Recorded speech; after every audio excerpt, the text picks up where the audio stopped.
Welcome back to the channel. This is day 2, part 2 of our short series. Yesterday in part 1, we had mowed, weeded, weed whacked, edged the lawn in preparation to fill these patches with topsoil and grass seed, provide the necessary nutrients for proper germination. I don't have any grass seed here today, so come along with me to Home Depot and let's go pick some up.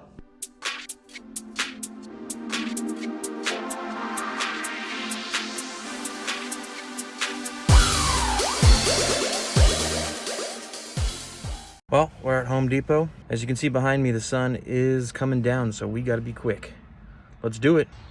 As I suspected, there's only Scott's. Nothing wrong with Scott's, but I prefer Vigoro or Vigoro? Vigoro, yeah. Vigoro. There's no Vigoro seed. Tall fescue. There's Pentington and Scott's. Let's pick one of these and get out of here. We got probably a little less than an hour of sunlight, and then we can't do no more. Let's figure out what we're gonna do here. Okay, so we're back now. I decided to get Pentington. I've never gotten this before. I don't know how it's gonna do. I decided though to also get Kentucky 31 Pennington. I've never grown Kentucky bluegrass. Oh, actually this is Kentucky tall fescue. Interesting. Bummer. I guess I should have read the label. I was really hoping to get bluegrass. Oh, whatever.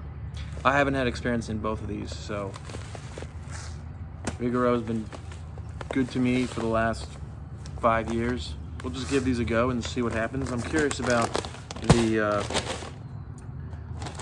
Pennington. It says 30% less water year after year. I don't know if that's true or not. I'm gonna go over the procedure that I go with when not overseeding, but fixing patches, holes in the lawn, and we'll go from there. So I've got this topsoil here, Scott's topsoil.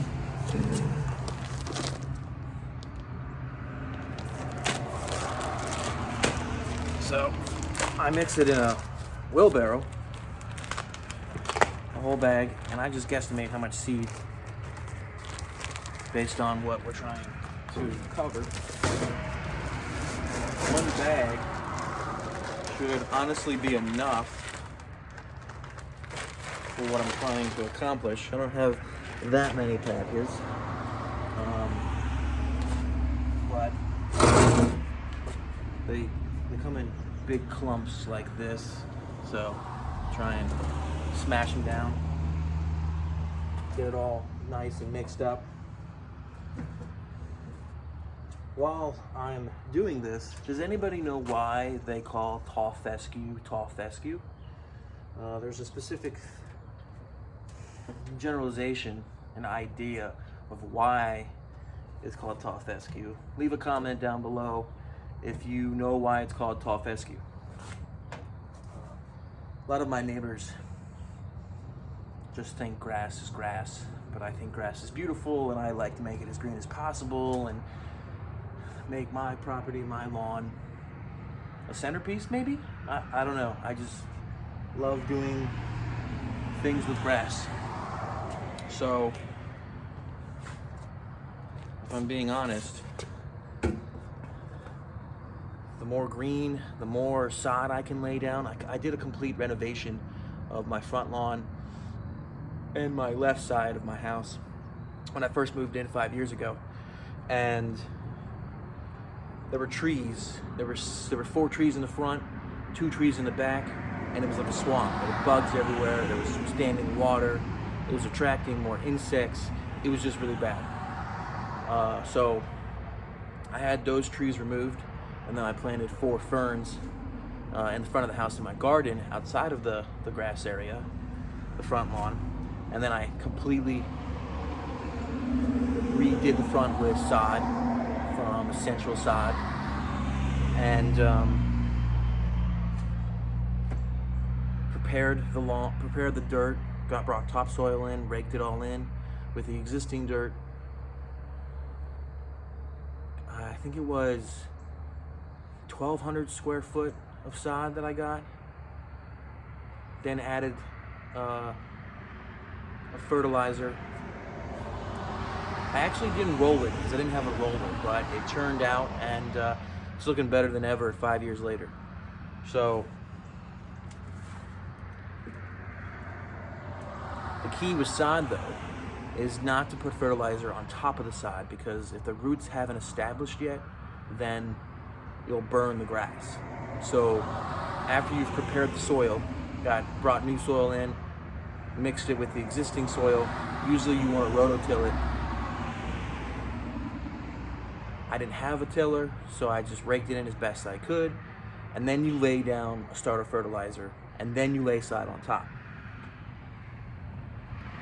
Did that, watered it a morning between 8 a.m. and 10 a.m. in the morning time. Afternoon is never good because the sun is out and the water just immediately evaporate. And then at the same time, if you do it in the evening, it's too like, now you could do it if you're going to be planting seed. Doing sod in the evening, it gets colder, and that is prime time for fungus to grow in the grass. So you don't want to water in the late evening when you first put down sod, but you want to water, twice a day if you can. So if you do right in the morning, I said 8, so if you do it 7 to 10, once in the morning, once mid-morning, then you're good, depending on what kind of sod and your climate. For seed, water it every day. And then when you get some germination, you'll know, because you'll be excited. You'll see these little baby seedlings coming up, and you'll go from there. So I'm almost done. That's something it looks like. See, this is another reason why, because this soil was pulled up from, an existing. Excuse the traffic. My corner lot, my road is parallel to one of the main drags, so everybody uses the back roads. But the soil has little individual weed, not weed, they're grass, but on top of making sure that your soil is now more granular versus being in clumps, you want to go through and pick out anything that might have been tossed in. Sometimes you get sticks in here. I mean, it is ground soil, so it's not uncommon to have that. So let's look and see what we got. So this is the texture we're looking for. I still got some clumps in here, but this is what you want to make it as granular as possible. And now we're gonna add some Pennington Smart Seed, so tall fescue. I don't particularly read the instructions. I've had success with my process, and I'll show you that as soon as we get this open. Essentially, though, the seed is, versus Vigoro, the seed is just seed. It's white, whereas this seed is like a greenish blue, bluish green. Supposed to have that. So we'll drop our seed. There are other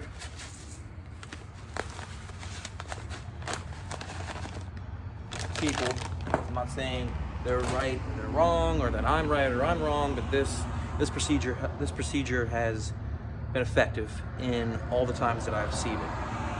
So after I've dumped my seed down, I'll tell you, this is the quantity that I get, and I start mixing in between and around. So with that being said, we'll see what kind of mixture we can get, and then I'll be able to, and I do a hand mix. It's easier than doing a shovel or a rake or a hoe and getting around. So the amount of seed that I put in here is not enough, I can already tell. Others have said they put soil down, they drop seed, they fertilize, they water, and that's it.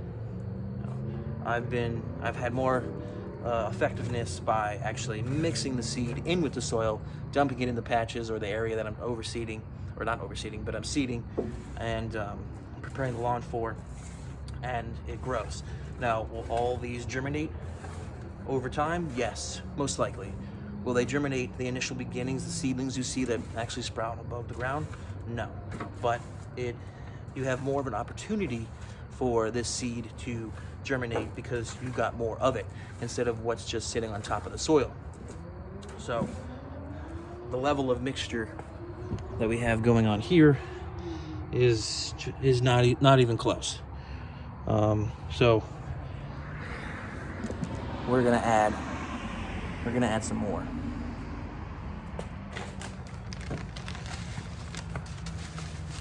I'll have to do a review of this seed, if it's as effective as Vigoro and the solution that's on these seeds, right? These individual seeds, the moisture content, the ability for the seed to grab as much moisture as possible based on its rating that you can water 30% less and less each year. Again, not sure how true that really is. So, we'll get this mixed up, and then I'll take you over and we'll look to see what patches that we have to repair, what holes the dog created when it went to the bathroom. You won't see germination for about a week and a half, 2 weeks, as long as you're maintaining that water content and you're watering it in the appropriate hours of the day, each day. Over the course of the next 2-3 weeks, you'll see the seedlings from the seed that was more buried and not on the surface. And then that's how you get that fullness within your lawn. So I've done it the other way, where I just thrown seed on top, good germination, and I had good growth, but it was sporadic. The seeds, the seedlings, the baby germination that occurred was just scattered all over.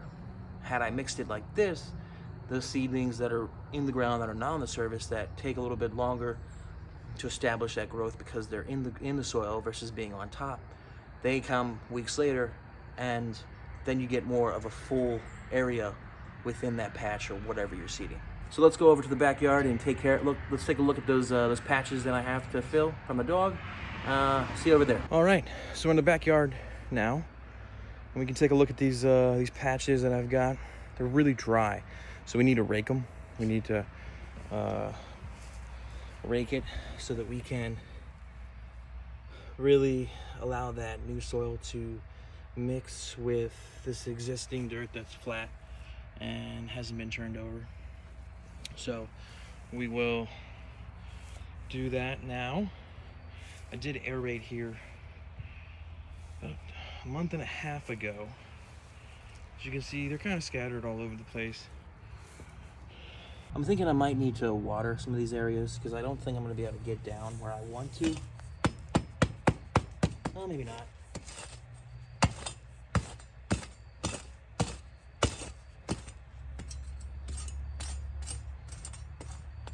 So you want to rake the areas that you're going to be seeding. You want to turn over the existing soil. I'm not getting down too low. That's fine. When I water, it's going to moisten. It'll mix. It's quite dry back here, but it's still better to do this than to not. And we'll be able to get that solid mixture in now that we've, opened up the soil.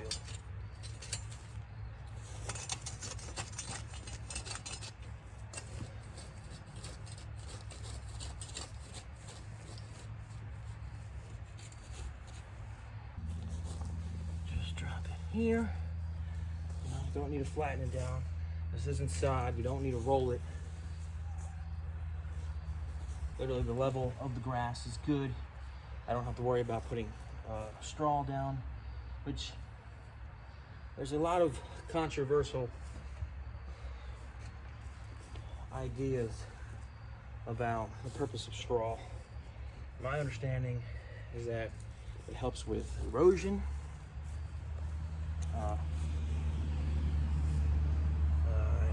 and it prevents birds from eating the seed. I've actually never used it. Maybe someone can comment down below what the purpose of the straw is for, outside of erosion and preventing birds from eating the seed that you just laid down. Okay, so we have patched the areas that were bugging me every time I walked outside. Got our mixture in. Now it's time to use Scott's starter fertilizer. You don't need to go crazy on this. If you do, you'll just burn your seed up, which you just laid down. I'm going to show you where I dropped the starter fertilizer. It's not heavy. Let's see if you can see it.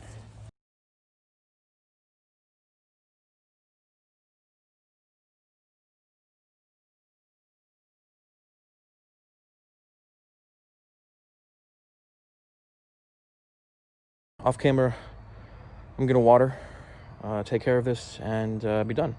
Welcome back. Fast forward 2 weeks.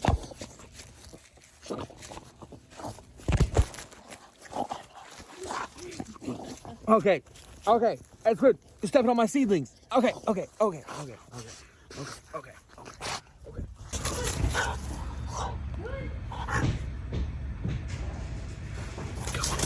Okay, they're smashed now. Might have to bring you to a different spot, but you can see after about 2 weeks, a little under 2 weeks, our seedlings are now starting to germinate. And I just picked up some leaves, but you can see we're finally getting some germination. You can actually see that these are extending a little bit further because of their roots. The brown or kind of magenta color is the root structure of the germination that we're seeing. So let me bring you over to another area. Come on, let's go take a look at the other patches. Okay, over here we actually have not as great germination. I mean, it's not as tall, and I would probably say that's shaded, probably because of the barbecue behind me, the way the sun sets. But you can see we have a little bit more germination, but not as great as the previous patch. So we're getting there. Continue to water morning and mid-morning and lunchtime. I know I've said that you shouldn't do it in the heat of the day, which is typically around noon or 1, but it's okay because in the fall, in the East Coast, during the fall, the months are cooler, so it's not going to evaporate as quickly as what it was in the spring or the heat of the summer. But we've got a little bit more germination, and we're getting there. But as you can see, it's definitely feasible. All right, on that note, this wraps up this video. Comment, like, and subscribe, and I'll see you in the next one.